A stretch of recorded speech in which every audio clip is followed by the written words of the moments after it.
Right now, right in the middle of summer, most American gardens are quietly dying. The spring perennials are burnt out, the annuals are toast, and your neighbors are staring at dead brown patches, wondering if they did something wrong. They did. They planted for spring and forgot about July.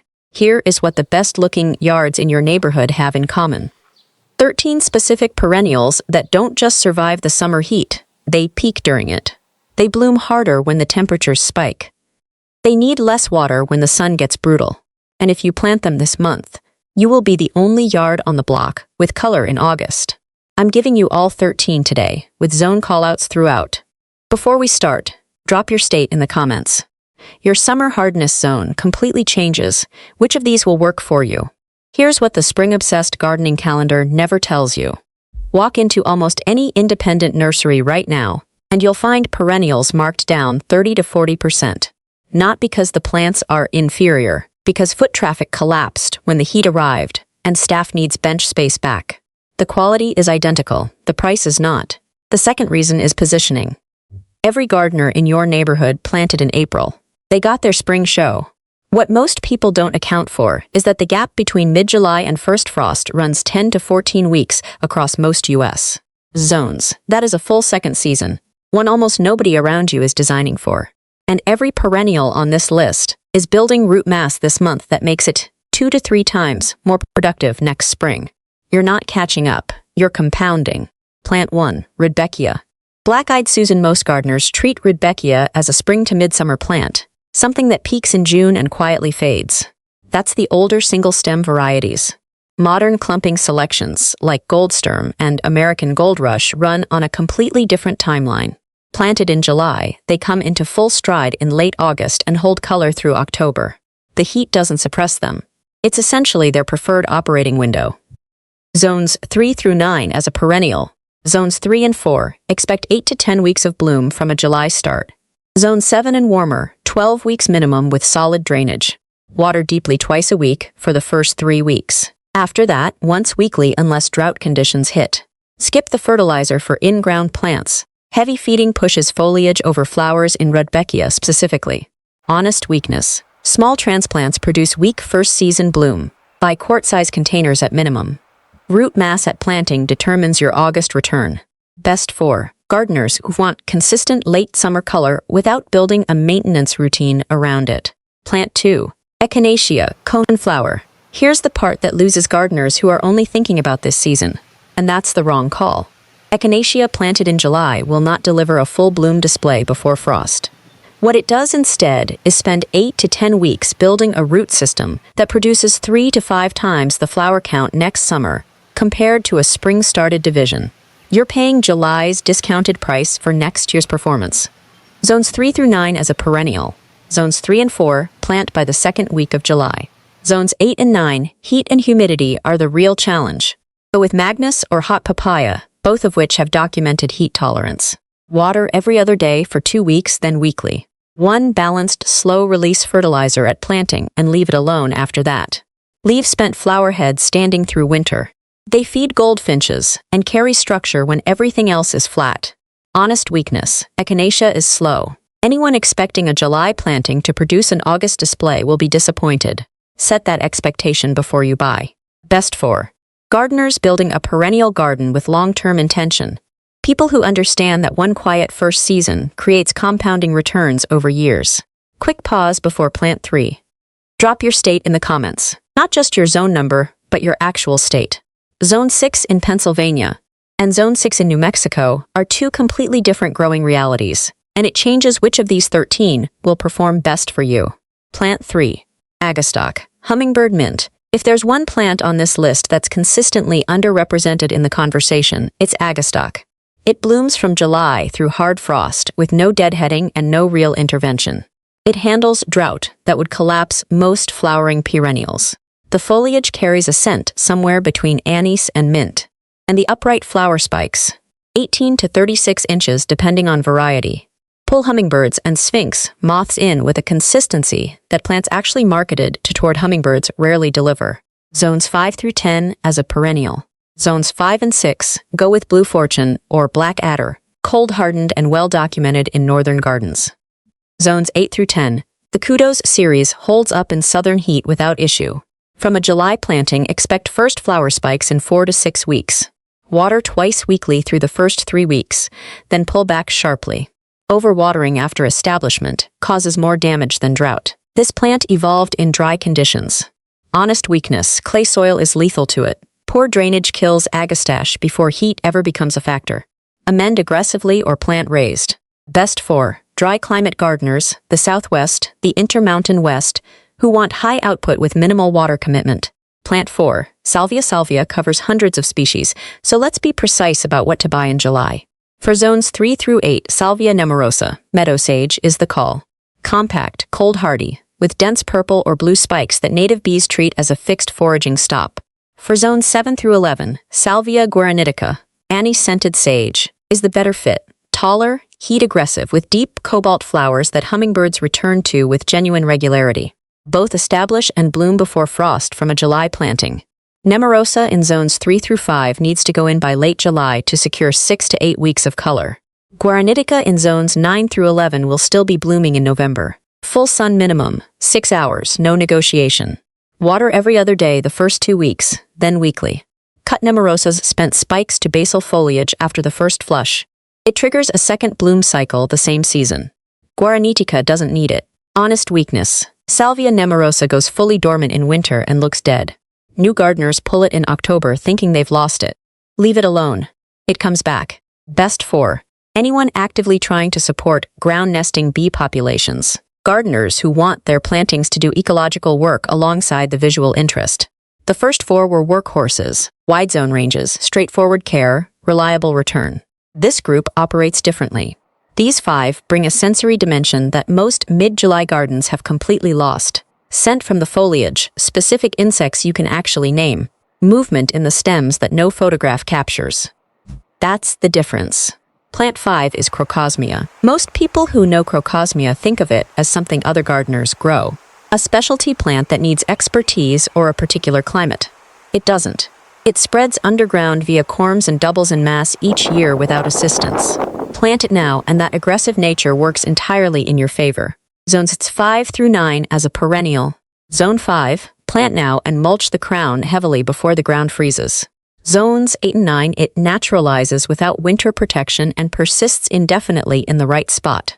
Here's what no summer annual can give you: architectural presence before, during, and after bloom. The sword-like foliage reads as structure from June through October. The arching flower stems, tubular orange-red blooms, appear 6 to 8 weeks after a July planting and continue into September. In any wind at all, an established clump moves in a way that changes the character of a space. Water twice weekly for 3 weeks while corms settle, then weekly. No supplemental feeding needed. Here is the honest weakness: the spreading is the liability. In a contained bed, it becomes a management task within 2 to 3 seasons. Give it room or commit to dividing it. This is best for gardeners who want a plant that builds presence over years, structural foliage, summer bloom, and a colony that fills in rather than thins out. Plant 6 is Russian sage, also known as Salvia yangi. By mid-July, most spring perennials have been cut back and look like they're gone. Summer annuals are running flat. No height, no structure, nothing that reads from a distance. Russian sage is doing the opposite. It is just beginning, sending up hazy lavender blue flower spikes on silver stems that create a visual note nothing else in the summer garden replicates at this point in the season. Zones 4 through 9 as a perennial. Zone 4, plant it now in the warmest microclimate you have. A south-facing wall or a spot that holds heat, and mulch after the ground freezes. From a July planting, flower spikes arrive in 4 to 6 weeks and continue through October. Crush a leaf, and you get a sharp, medicinal scent that deer and rabbits find repellent. A benefit that compounds over seasons in the right garden. Bumblebees work it heavily through peak afternoon heat when most other pollinators have retreated. Lean soil performs better than rich here. In heavily amended beds, the stems get floppy. No fertilizer.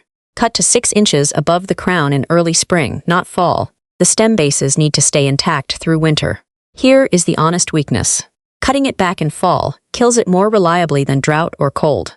That one timing error is responsible for most Russian sage losses.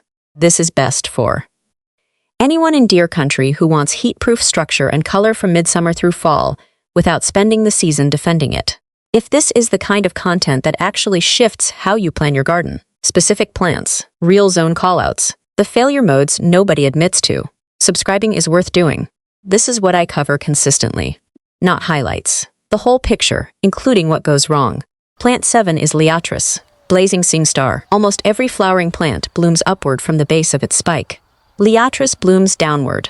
It opens from the top first, so the visual payoff arrives faster than expected, and the spike stays interesting longer as lower buds open through August. That top-down pattern is also one of the primary visual cues monarch butterflies use when selecting refueling stops during late summer migration through the central and eastern U.S. Zones 3 through 9 as a perennial. Grows from corms that establish quickly. From a July planting, expect first flowers in 6 to 8 weeks. Full sun required. After 3 weeks of establishment watering, taper to once weekly and reduce further in dry stretches. Liatris is drought-adapted in a way that's genuine, not marketing language. Leave spent heads standing through fall. Goldfinches and pine siskins strip the seeds directly. Here is the honest weakness. Wet winter soil kills the corms quietly. You often won't know until spring. Drainage is the non-negotiable condition for this plant to return reliably. This is best for gardeners in the central or eastern U.S. who want late summer bloom that does active ecological work during monarch migration season. Plant 8 is Monarda, also known as bee balm. Address the powdery mildew here, first, not at the end. Traditional Monarda varieties get hit hard in humid summers. White dusty coating across the foliage. By August, spreading fast through an established clump. Cultural adjustments like improved spacing help at the margins. The real fix is variety selection, full stop. Jacob Klein and Raspberry Wine are the mildew-resistant selections with a documented track record in humid mid-Atlantic and Midwestern conditions. Buy one of those specifically. Whatever unnamed variety is in the discount bin almost certainly isn't mildew-resistant. Zones 3 through 9 as a perennial. From a July planting, 6 to 8 weeks to first bloom peaking through August. Full sun to part shade. 4 hours of direct light produces real flower output, which puts Monarda in a category most high wildlife value plants don't occupy.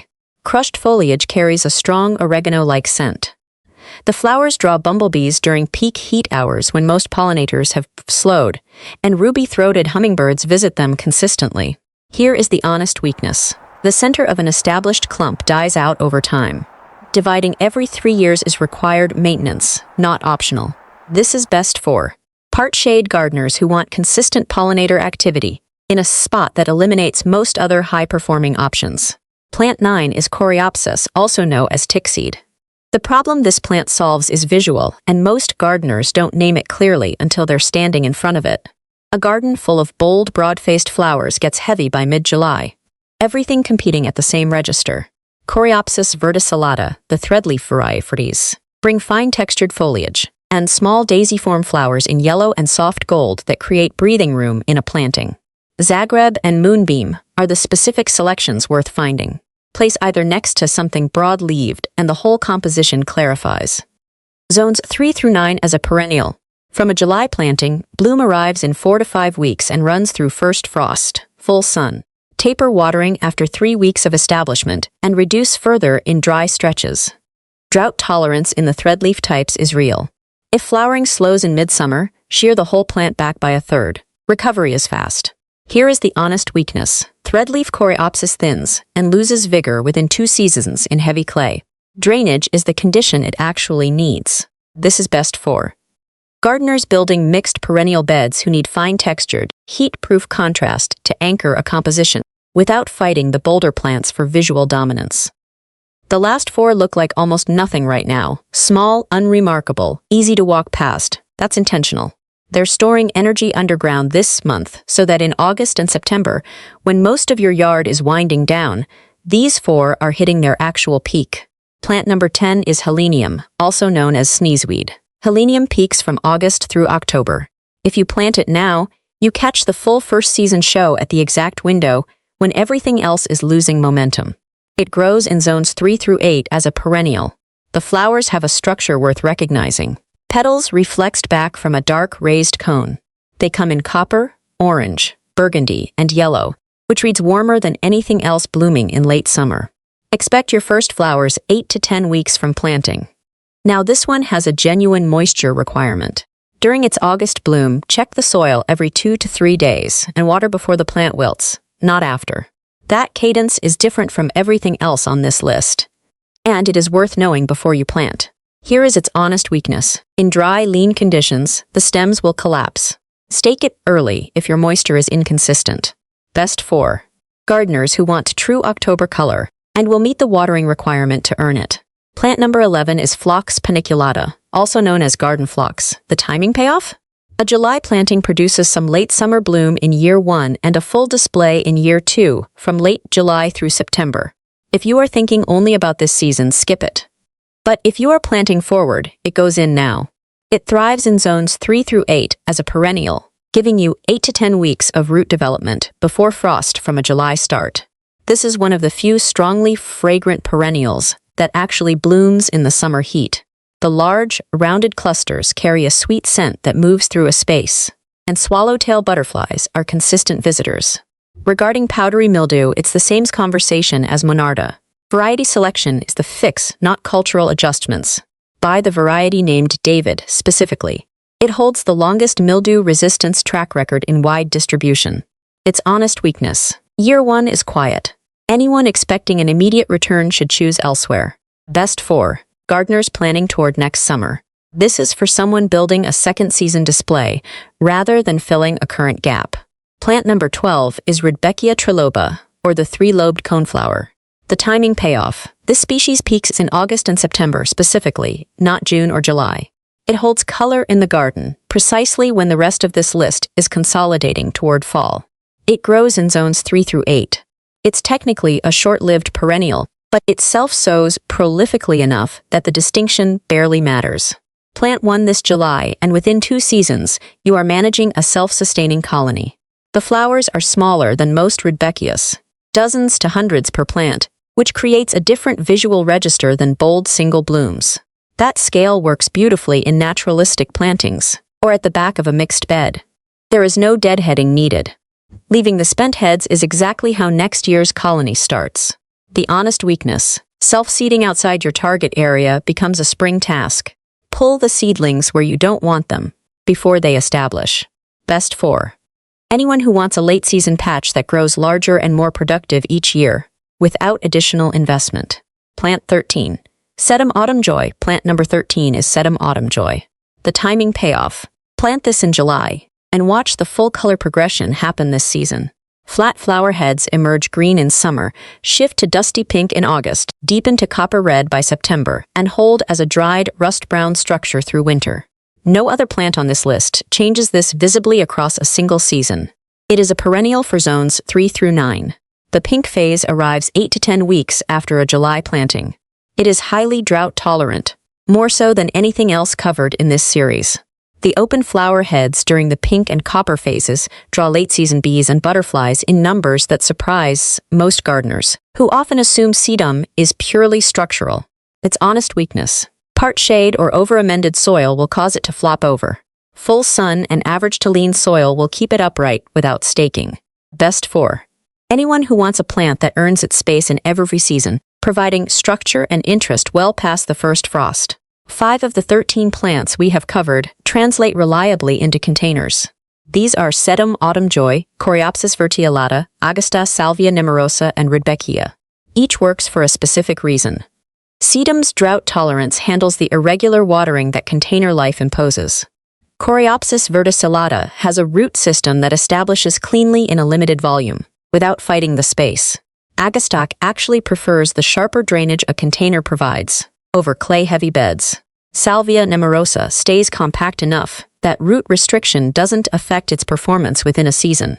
And Rudbeckia channels its first-year root energy into whatever volume you give it. A large container gets the same commitment as open ground. When it comes to pots, sizing in summer follows a different logic than it does in spring. The issue isn't just root room, it's thermal mass. A small container in full July or August sun drives root zone temperatures high enough to damage tissue, even when the surface soil looks fine. 14 inches in diameter is the absolute minimum for any perennial going into a container during summer. 16 or 18 inches is meaningfully better. That additional soil volume insulates the root zone and slows drying during the hottest weeks. The heat management step most container gardeners skip is surface mulch. 1 to 2 inches of bark mulch, or fine gravel over the potting mix, slows evaporation from the soil surface during peak sun hours. This is something that adjusting watering schedules alone cannot replicate. It doesn't change how you water. It changes how long the water stays accessible to roots between sessions. For a container sitting in full western exposure in August, that surface layer is the practical difference between daily watering and every other day watering. And the difference in how the plant performs by September is visible. Your neighbors planted in spring. Their gardens peaked in May. Most of what's around them now is done, and they are just waiting for fall. The yards that still look right in August, not just surviving, but actually right, belong to people who made specific decisions this month that nobody around them thought to make. Drop in the comments which plant you are starting with and what state you're in. If you know someone staring at a dead mid-July yard, wondering if it's too late, this is exactly what they need. Send it their way. Now let me tell you something. Most gardeners never struggle because they lack effort. They struggle because they plant the wrong crops at the wrong time. That's why they get a few good weeks in spring, then spend the rest of the year wondering why nothing is growing. But imagine stepping outside in every season and having something ready to harvest. Fresh lettuce in spring, tomatoes in summer, kale and carrots in fall, even winter crops that most people never think to grow. The truth is, I could only scratch the surface in this video. That's exactly why I created the year-round harvest blueprint. Inside, you'll find a complete season-by-season planting system, month-by-month action plans, crop timing guides, harvest schedules, soil building strategies, and the exact framework experienced gardeners use to keep food growing all year long.